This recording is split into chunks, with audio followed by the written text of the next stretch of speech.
So ನೀವು ಮೊದಲೇ ಬಾರಿ ನಮ್ಮ ಚಾನಲ್ನ ನೋಡ್ತಾ ಇದ್ದರೆ ಹಾಯ್, ನಾನು ರೂಪಾ.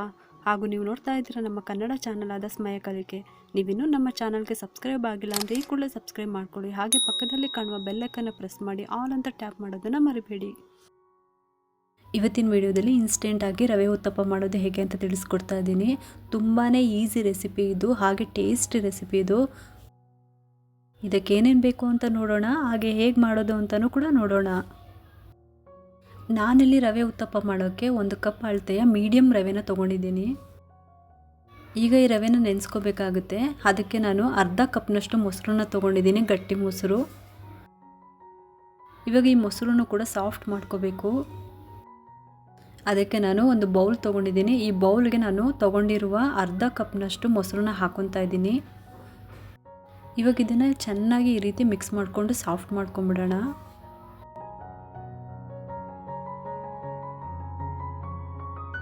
ಇವಾಗ ಇದಕ್ಕೆ ಅರ್ಧ ಕಪ್ಪು ನೀರನ್ನು ಹಾಕೋಬೇಕು, ಅಂದರೆ 150 ml ನೀರನ್ನು ಹಾಕೋಬೇಕು.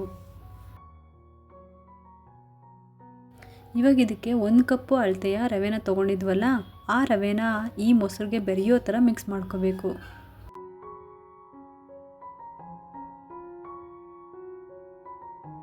ಮೊಸರು ಜೊತೆ ರವೆ ಚೆನ್ನಾಗಿ ಬೆರೀತಾ ಇತ್ತು. ಇದನ್ನು ಅರ್ಧ ಗಂಟೆ ಹಾಗೆ ನೆನೆಯೋದಕ್ಕೆ ಬಿಟ್ಬಿಡಬೇಕು. ಅದಕ್ಕೋಸ್ಕರ ಒಂದು ತಟ್ಟೆನ ಮುಚ್ಚಿಬಿಟ್ಟು ಅರ್ಧ ಗಂಟೆ ಹಾಗೆ ಬಿಟ್ಬಿಡ್ತೀನಿ.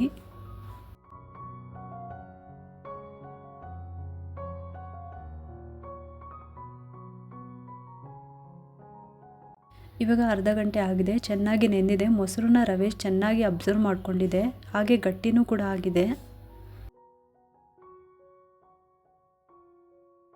ಇವಾಗ ಇದಕ್ಕೆ 2 ಈರುಳ್ಳಿನ ಚಿಕ್ಕ ಚಿಕ್ಕದಾಗಿ ಕಟ್ ಮಾಡಿ ಹಾಕೊತಾ ಇದ್ದೀನಿ. ಹಾಗೆ ಇದಕ್ಕೆ ಸಣ್ಣದಾಗಿ ಕಟ್ ಮಾಡಿ ಇಟ್ಕೊಂಡಿರುವ 2 ಟೊಮೆಟೊನ ಹಾಕೊತಾ ಇದ್ದೀನಿ. 1 ತುರಿದಿರೋ ಕ್ಯಾರೆಟು,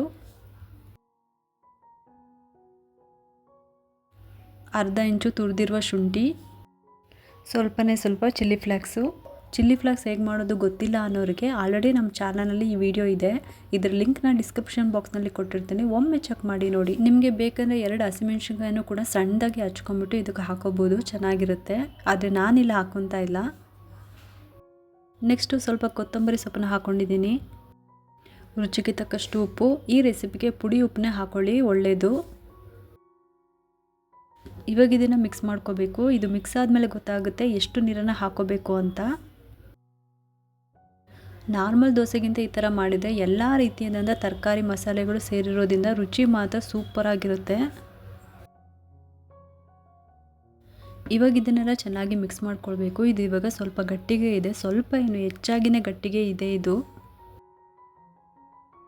ಇವಾಗ ಇದಕ್ಕೆ ಉತ್ತಪ್ಪ ಮಾಡೋದಕ್ಕೆ ಬೇಕಾಗಿರುವ ನೀರನ್ನು ಹಾಕೋಬೇಕು. ನೋಡಿಕೊಂಡು ಸ್ವಲ್ಪ ಸ್ವಲ್ಪನೇ ನೀರನ್ನು ಹಾಕೊಂಡ್ಬಿಟ್ಟು ಕಲಿಸ್ಕೋಬೇಕು. ಒಟ್ಟಿಗೆ ನೀರನ್ನು ಹಾಕೊಳ್ಳೋಕೆ ಹೋಗಬಾರ್ದು.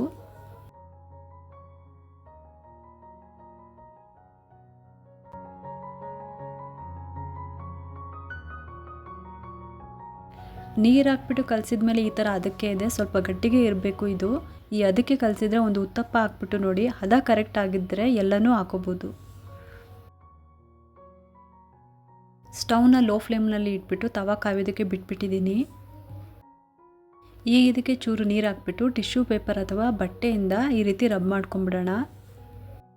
ಈ ಥರ ಮಾಡೋದು ಯಾಕಪ್ಪ ಅಂದರೆ ಎಲ್ಲ ಕಡೆ ಈಕ್ವಲ್ ಆಗಿ ಹೀಟ್ ಆಗಲಿ ಅಂತ ಅಷ್ಟೇ. ಉತ್ತಪ್ಪ ಹಾಕೋದಕ್ಕೆ ಎಷ್ಟು ಬೇಕೋ ಅಷ್ಟು ಹಿಟ್ಟನ್ನು ತೊಗೊಂಬಿಟ್ಟು ಸ್ವಲ್ಪ ದಪ್ಪವಾಗೇ ಇರಬೇಕು, ಆ ರೀತಿ ಹಾಕೋಬೇಕು. ನಾರ್ಮಲಾಗಿ ನಾವು ದೋಸೆ ಥರ ಹಾಕ್ತೀವಲ್ಲ, ಆ ರೀತಿ ಹಾಕೋದಕ್ಕೆ ಆಗೋದಿಲ್ಲ, ಯಾಕೆಂದರೆ ನಾವು ತರಕಾರಿಗಳನ್ನು ಹಾಕಿರೋದ್ರಿಂದ.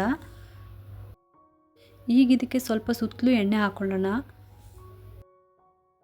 ಈಗ ಇದಕ್ಕೆ ಒಂದು ಪ್ಲೇಟ್ನ ಮುಚ್ಚಿಬಿಟ್ಟು ಒಂದು 3 ನಿಮಿಷ ಬೇಯೋದಕ್ಕೆ ಬಿಟ್ಬಿಡೋಣ. ಇವಾಗ 3 ನಿಮಿಷ ಆಗಿದೆ, ಬೆಂದಿದೆ. ಇವಾಗ ಪ್ಲೇಟ್ನ ಓಪನ್ ಮಾಡ್ಕೊತಾ ಇದ್ದೀನಿ. ಇವಾಗ ನಿಧಾನವಾಗಿ ಇದನ್ನು ಉಲ್ಟಾ ತಿರುಗಿಸ್ಕೊಳ್ಳೋಣ.